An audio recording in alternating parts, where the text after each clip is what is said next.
lovelies, and welcome to Juliet's Sewing Life. Today we will be discussing how to decode a commercial dress pattern. We're going to be talking about how and what all those little marks mean, and we're going to be giving you a PDF download so you'll be able to check that out along with this video. So let's get started. So this is the pattern that I'm going to be working from today. I'm going to be cutting out the trousers. I'm actually going to be making those for myself. And this is the code and the symbols that you'll find on most commercial patterns.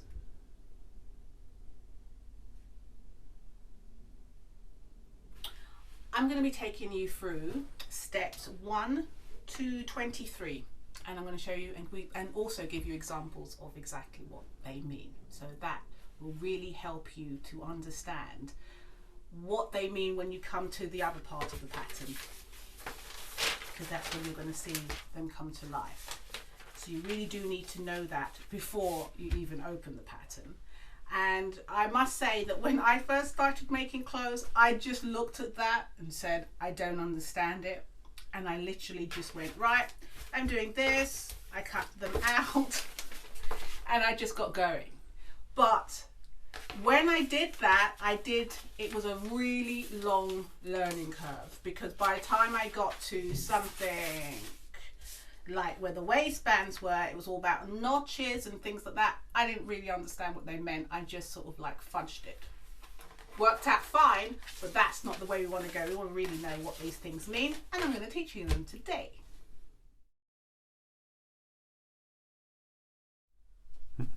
So this is what you'll see on most commercial patterns like New Look or Simplicity or things like that. It's just the whole key right here with all the symbols and what they mean. So the first part we're going to be looking at is number 1. And number 1 is the lengthen and the shorten lines. Now what I've done is I've actually made a little piece of pattern piece right here. It's a tiny little skirt with the center front here. So this will be on the fold. We'll put that to one side. So we're doing number 1 now. So this is a line, as you can see here, and if you wanted a really long pencil skirt or something, or a very long skirt, then you would cut this, and I'm going to just show you how you do that. Oh, I'm going to do the shorten line first, because once I've cut it, right? So if you are tiny and you really want to make your skirt a little shorter, you use this line here, you fold along it like so, and then you would bring it up, match your center front here and here, oops, excuse me, like that. So now, oh, no pencil, pencil. So now this becomes your center front. So you'll glue that, or you'll stick that together. And now you'll just round that off. If I use this piece of paper here.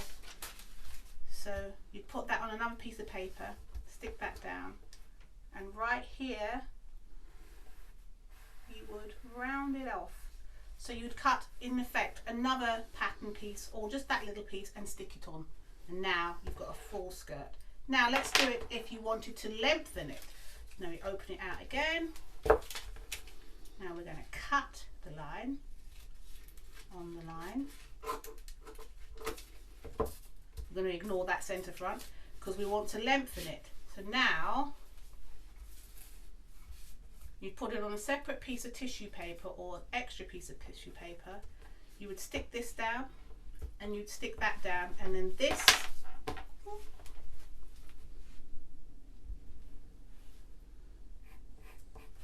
bit here,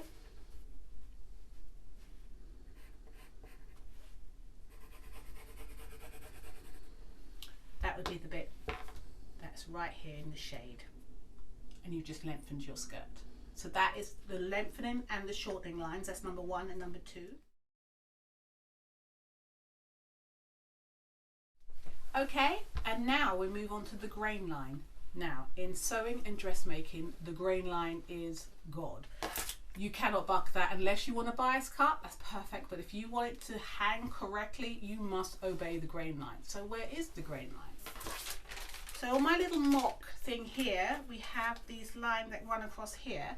if you've downloaded your PDF, you'll be able to see the key a lot better on your piece of paper, but I've just done a little sample one here. So what I'm going to do is I'm going to take some fabric and I'm going to show you how you find your grain line. This is double folded. This, if you can see here, these little holes, that's the selvage.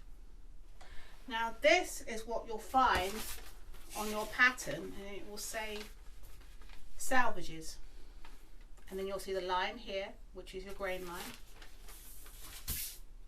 This is the selvages here on the real fabric. So if I was to place, get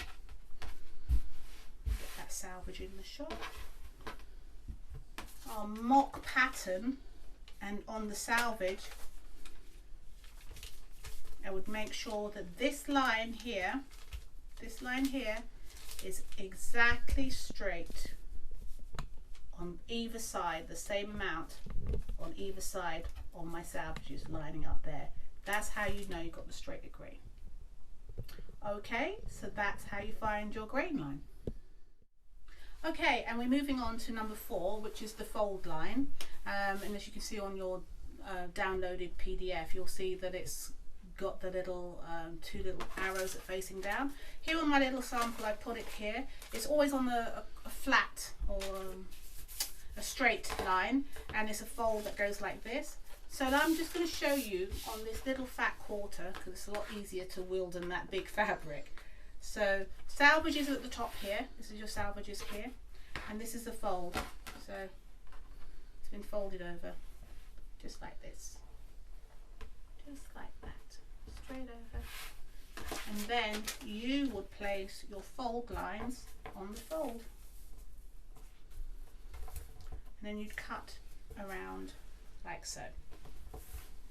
That's the fold line. Number 5 is the shorten and the lengthen lines, which I've already showed you in number 1, and that's there. And number 6 is seam allowance. That little square thing. Now I've got this wonderful little gadget. It's called the sewing gauge, and it has exactly 5/8, so you can mark up your fabric or your pieces with exactly the right seam allowance, and I'll show you exactly how to do that in another video. Number 7 is notches, and that is a little mark that we put in the pattern pieces to let us know how to match up our seams. I'll show you that. Number 8 is cutting lines, and I'm going to show you how with some highlighters we mark out our cutting lines, and so we make sure that we're accurate. And number 9 is tailor tacks. Now I never knew what this was, and luckily I had a lovely seamstress who taught me how to do that, and I will show you in the next video exactly how that looks.